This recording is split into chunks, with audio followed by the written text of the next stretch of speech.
Today, I want to talk about the gift of American performance art and the Black Americans who invented it from whole cloth, knitting it together from the threads of forced labor, a dramatic desperation for freedom, sacred literature, deeply ingrained rhythms, and received harmonies. This gift has both been the result and the means of surviving an experience in America that would have crushed a merely human people. Without a fortress to protect this gift, these uniquely American art forms and the heretofore indomitable spirit of its creators could soon be erased. For the past several years, I have worked to create a suitable home for this contribution. My efforts have helped me to identify an idea that I call critical spatial theory, or the intersection of art and architecture, which encourages active participation in shaping the spaces of our everyday lives. This theory explains the conditions that we observe every day, offers a practical solution with provable results, and can withstand the examination of any standard form.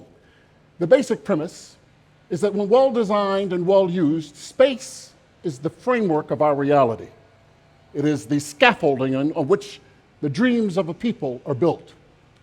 Well-conceived and well-executed, the development of a designated space can absolutely change our neighborhoods and maybe even save lives.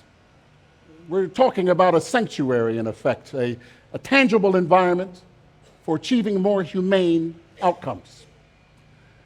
When I was a young boy, I went to St. Bride Elementary School, and like my brother, I served as an altar boy in the parish church.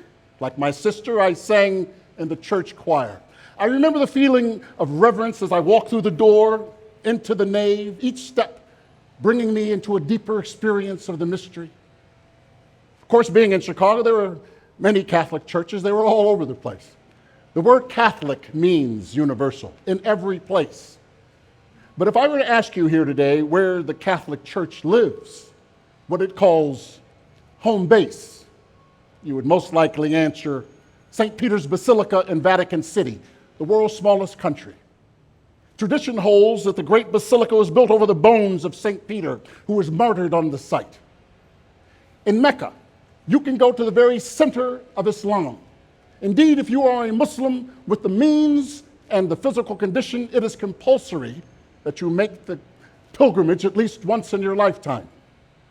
The Temple Mount notwithstanding, the very heart of the faith is the Kaaba. The black stone occupies a position in space around which there is an undeniable significance. It is the focal point for over 1 billion people in prayer and worship. Likewise, if you wanted to visit the seat of the American experiment, of democracy itself, you would go to the Capitol building in Washington, D.C. This spring, my wife and I visited the National Theatre in London. It is a triumphant space with stages named after Gielgud and Olivier. It is a crowning achievement of architecture and theatrical content, but also a public space with open internet access, a bookstore, a museum, a bar. We can tell you that the home of William Shakespeare is Stratford-upon-Avon. That is where the culture of Shakespeare lives. But where does Black performance culture live? What is the focal point of the outpourings of the heart that live in our dance, our song, our passion, our wisdom? Where is its home? What city? What's in the home? Who designed it? Where can we learn more about these things? Imagine a living museum where history comes alive through the miracle of modern technology, where the next Ella Fitzgerald, who's in 3rd grade right now, gets to sing with a vintage Duke Ellington orchestra. Where the next great playwright like August Wilson or Lynn Nottage is discovered at Kenwood High School. She's trained and refined in an apprenticeship program, given a stage where she can express her gift. Imagine a place where every week, every night, all day long, whatever the weather there happens to be doing, you can go down and catch a bolt of lightning. We know from experience that when form follows function, it can create a community that is the very purpose of its conception and creation. I would like to introduce the Bronzeville Renaissance Project. I see this as a space that is the last and best chance of enshrining the vitality of the American soul. We're going to build this vision in Bronzeville. It's called Bronzeville now, that part of the city that people on the south side refer to as the low end. Many years ago, it was called the Black Belt. Black Americans fleeing the oppression of the South were crowded into a little strip of land about 8 miles in length and just about 2 miles wide. Today, it's recognized as the center of Black American history in Chicago. But it won't surprise you that herding humanity in this fashion resulted in unsanitary conditions, overcrowding, despair, and a people looking for any opportunity for hope. And yet, it also cultivated among the residents a genius for life. The genius of the American spirit, the genius of the human spirit, is that like a diamond formed from a lump of coal, intense pressure can create something precious and rare. The elders of the Black church used to refer to this as making a way out of no way. Miraculously, businesses and music flourished in Bronzeville. Barbershops and restaurants, publishers, doctors, lawyers grew prosperous despite years of government-sanctioned redlining that choked off the capital that would have allowed the area to thrive. Even today, the neighborhood suffers from a lack of investment and disproportionate crime and mortality rates, and yet the people who live here hold within them far more potential for dramatic and presentational expression and the space that it requires than currently exists. Harvesting this potential will allow our neighborhoods to transform and enrich our souls. The French philosopher Henry Lefebvre refers to this type of critical environment as a social space. In his book, The Production of Space, Lefebvre argues that a social space is the result of conceiving of a place, determining how and where to build it, the representational space, and the presentation within the space, the lived space. As an adjective, critical means expressing an adverse or negative judgment. In literature, it implies an analysis of merit and fault. In the healthcare space, critical means dire, endangered, touch and go. Well, these terms might well define the south side of the city. We are in a critical state with regard for our need to express ourselves through a performance culture. To address this desert, we need a project that is planted in fertile ground. It has to have room to spring up in, an ample space to flower.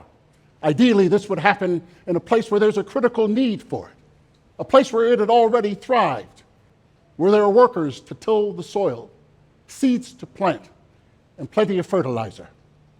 Well, if it sounds like I'm talking about a garden, it just so happens that the motto of Chicago is Urbs in Horto, city in a garden. My team of developers and designers have conceived of our social space as this. We will be getting started in the next few months with the build-out of Phase 1, the Lillian Marcy Center. Phase 2 is the African American Museum for the Performing Arts and artist housing. It has taken 5 years from the original concept to the build-out of Phase 1. Critical time has passed.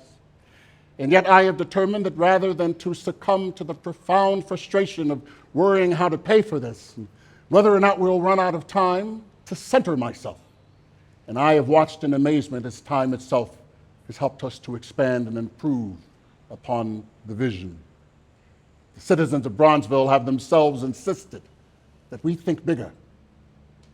Critical spatial theory has the benefit of learning from those objects of our study, from what they got right and what might be improved upon.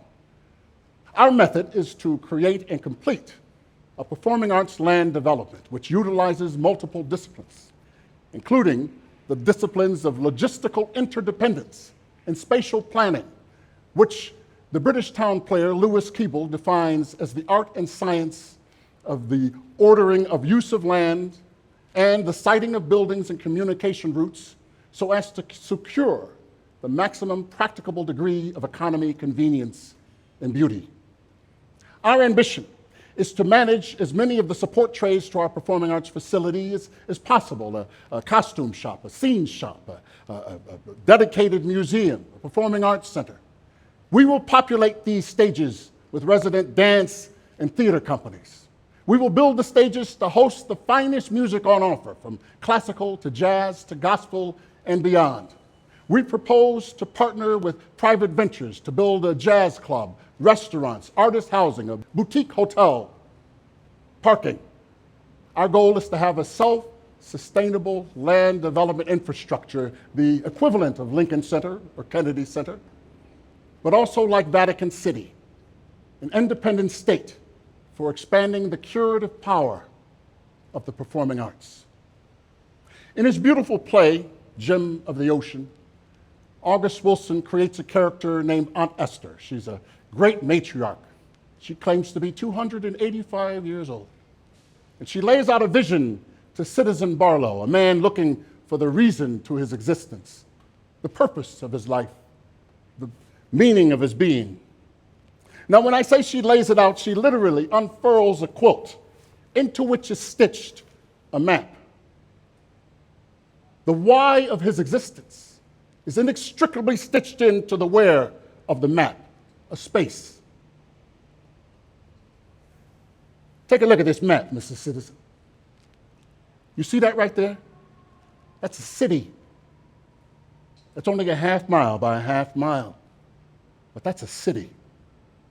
It's made of bones, of pearly white bones. I've seen it. I've been there, Mr. Citizen. My mother lived there. I got an aunt and 3 uncles live down there in that city made of bones. You want to go there, Mr. Citizen? I can take you there if you want to go. That's the center of the world. In time, it will all come to light. The people made a kingdom out of nothing. They were the people that didn't make it across the water. They sat down right there. They say, let's make a kingdom. Let's make a city of bones. The people got a burning tongue, Mr. Citizen. Their mouths are on fire with song. Well, the map we have today, it points us to Bronzeville. And we can take you there if you want to go. And like the bones of St. Peter at the Vatican, or the ones that create the city of bones in Aunt Esther's depiction, the citizens of Bronzeville can knit the bones of our ancestors together to create a kingdom too. A kingdom where on any night that you make the pilgrimage, the people spit fire. Thank you.